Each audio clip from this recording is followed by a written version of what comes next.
the Academy Sports and Outdoors Bassmaster Classic presented by Hook. Are you ready?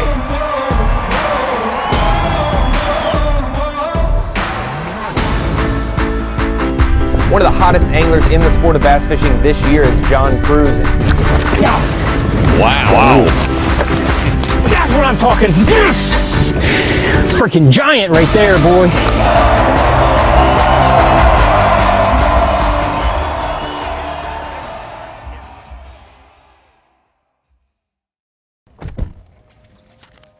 All right, here we are, day one, Bassmaster Classic, early start. Got to get out here because it's an hour and a half up to Lake Guntersville from Birmingham. So 4 in the morning, here we are in front of the rig. Got the whole crew ready to roll up to the lake. I mean, it's all about today. I mean, we got to get it done. We got to get it started off on the right foot. I would probably say, you know, don't leave anything on the table, and just go, you know, go for it.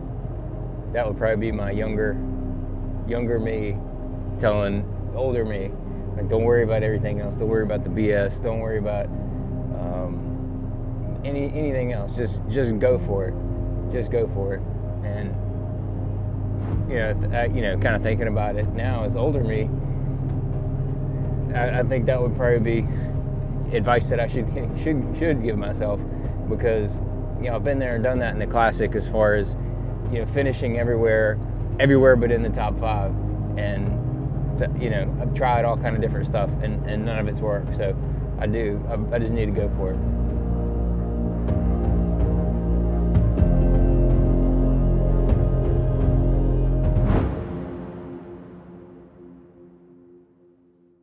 All right, here we go.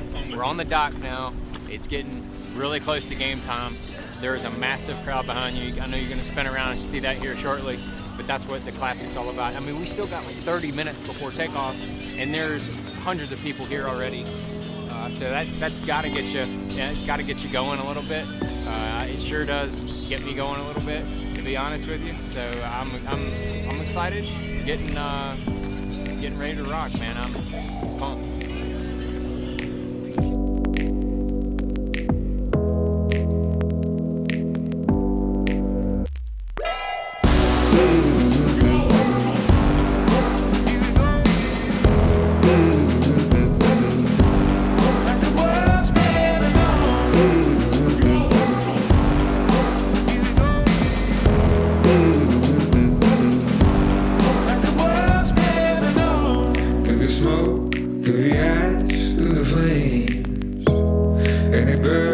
Like a fire in my veins. In the end, you remember my name.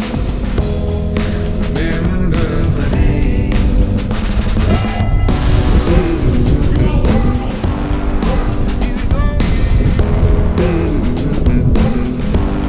Like the world's getting on. Yeah!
milfoil area. I feel like I should be able to get some bites, but it's on down the lake. So I'm gonna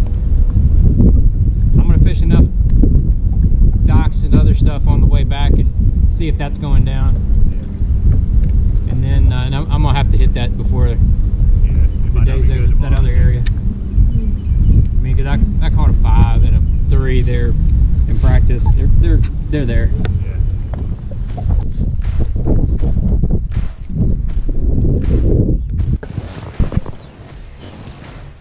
It's interesting to see some guys fishing boat docks. We've had some early year events that boat docks definitely played the last 15 years. Oh.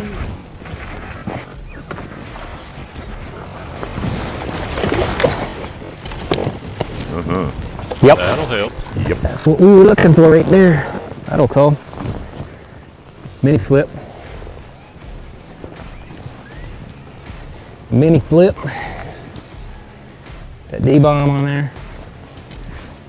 That's a chunker. It's a three something. That's a 3 something.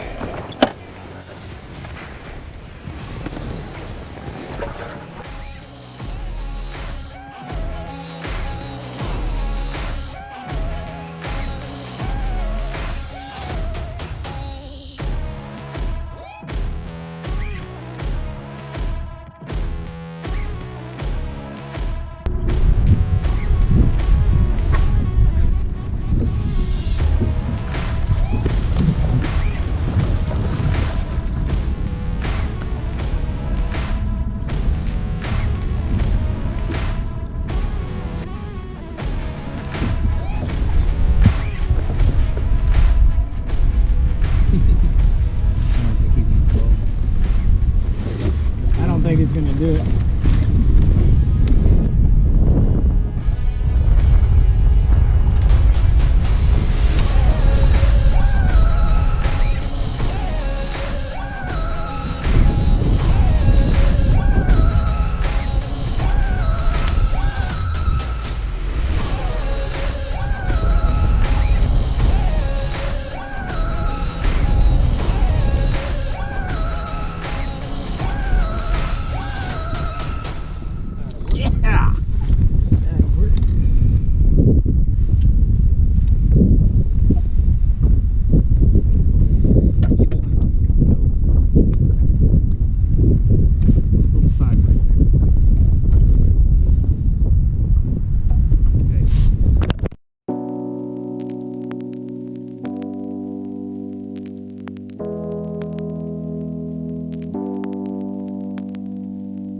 It's like a,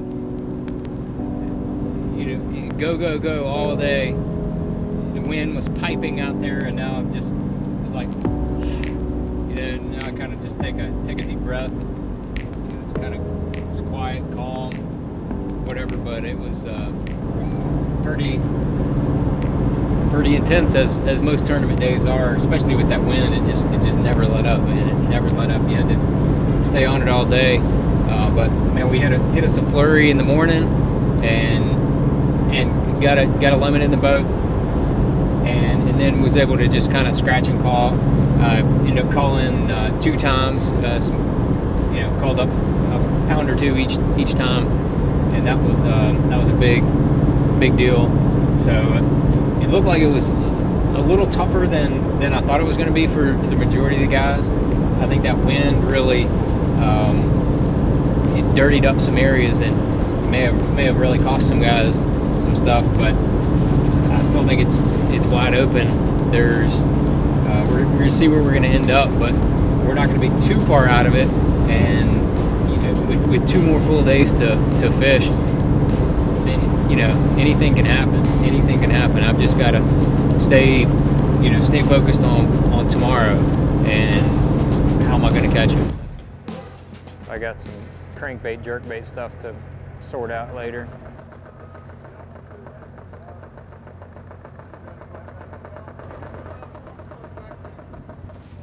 I'm gonna go get some dinner. All right. Do I have time for one more? I mean, I ain't gonna rush it.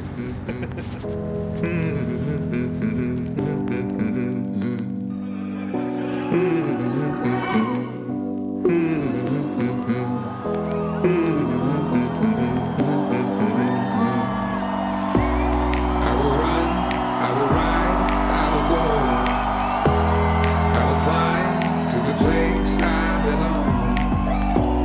I will fight like the world's never known. Like the world's never known. 21 pounds, 8 ounces. Oh, he's got it.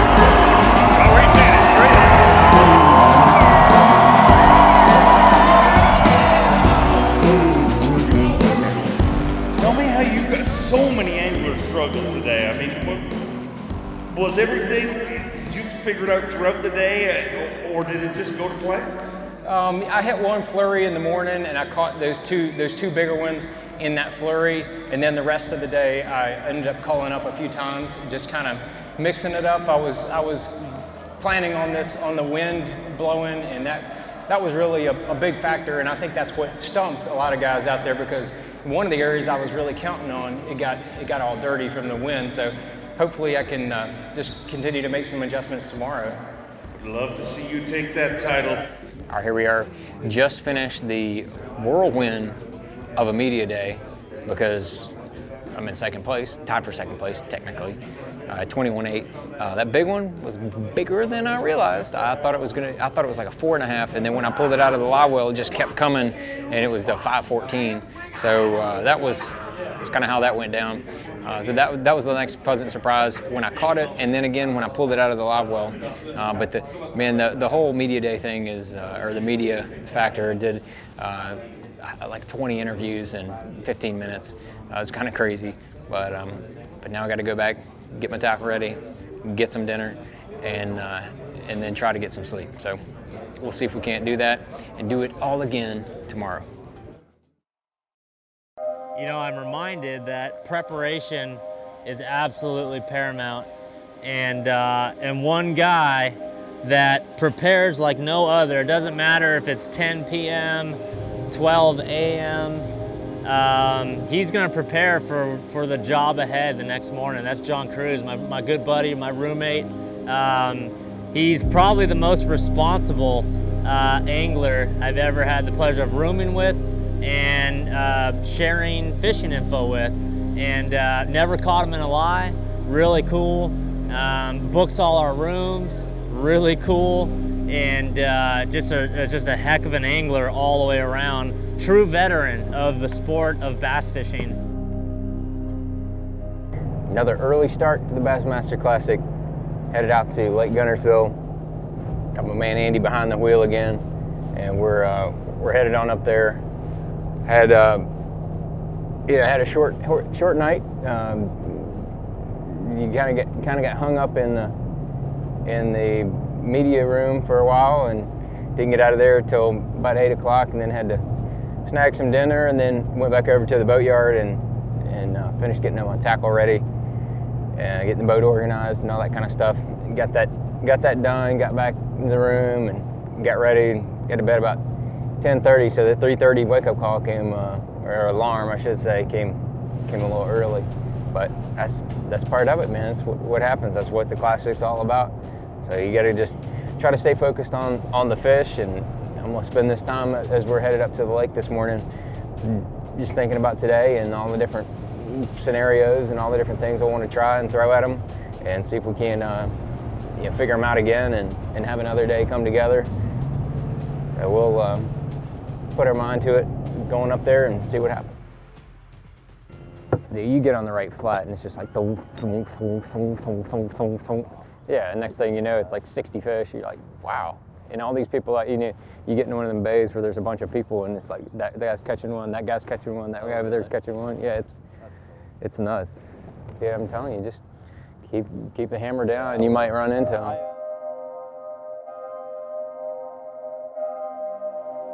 little choppy out here on the pond.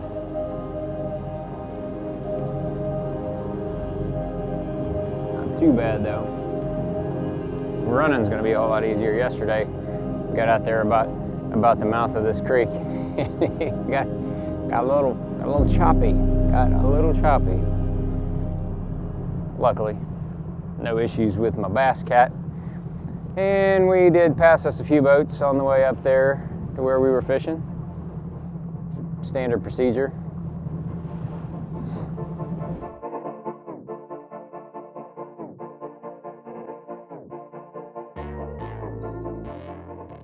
All right, so we got around here to the Takeoff Dock, and still got a little breeze blowing, but got my Striker ice fishing suit on. So, boy, I'm toasty up in here.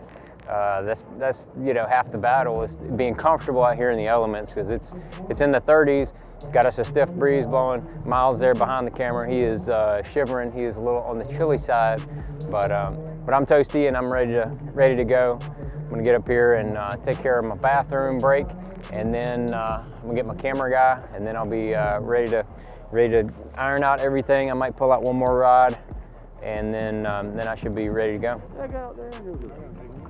Tell me about it. I was booking it up the way there, and then all of a sudden it got just big in a hurry. I was like, I did, yeah. So they got excited. Morning. What's up, guys? Remember, your check-in time is 3:20 for flight number 2.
this time of year. I'm totally honest.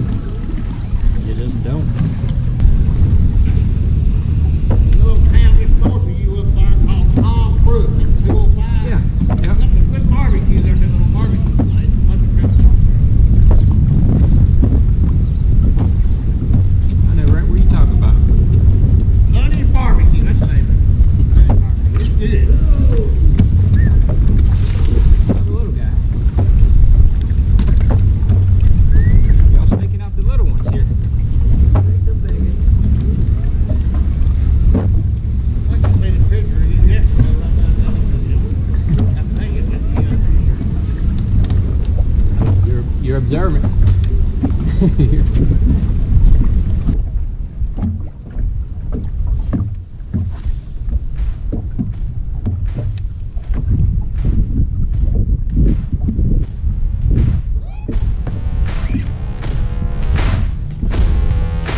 All right, man, we're headed back to Birmingham after day 2 of the Bassmaster Classic, and I think I got enough to keep me into contention.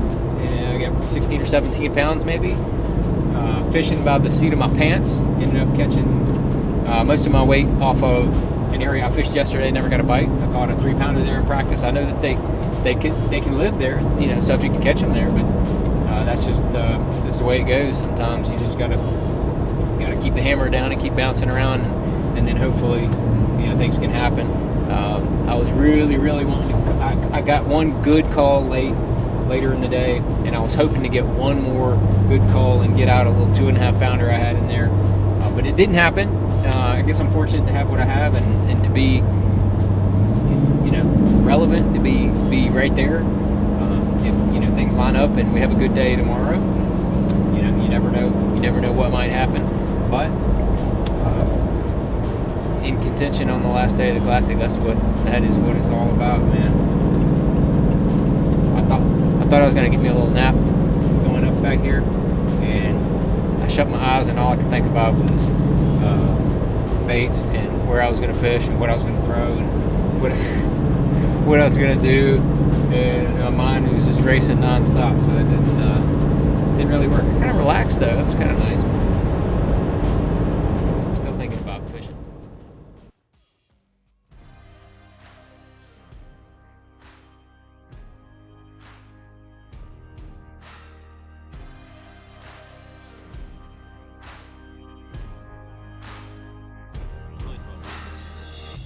I'm a freak, I'm an outcast, I'm a shadow. I stand with the lost souls, looking for a hustle. Got a pulse on the streets, I'm the one you won't look in the eye, no. Yeah, well, I can see what's headed for you down that road. And so it's coming to take everything you know. When the monster crawls out of the sea, you're gonna need somebody like me. When your brother's got blood in the streets, you better call somebody like me. 16 pounds of leather. Where the line ain't allowed to go. When the line gets a little blurry, you're gonna need somebody like me. Okay, day 2, finishing up here in the media room, the whirlwind, the tornado of all the great interviews, and here we are. I got one more day to make it happen. Didn't know, you know, as you well know, I've got a few more. I don't have any tackle to do. We did that, which is different from last night. So really I get to maybe go have a little bite dinner. I don't know if I'm gonna do that or if I'm gonna just go eat in the room. But probably try to get into bed as early as I can, get daylight savings time coming up, springing forward, losing an hour of sleep, but I don't care that I'm losing an hour of sleep. It's all good. So we're gonna go get ready for tomorrow, get all my lunches ready and all that kind of stuff, and we'll be back at it in the morning. When the line gets a little blurry, you're gonna need some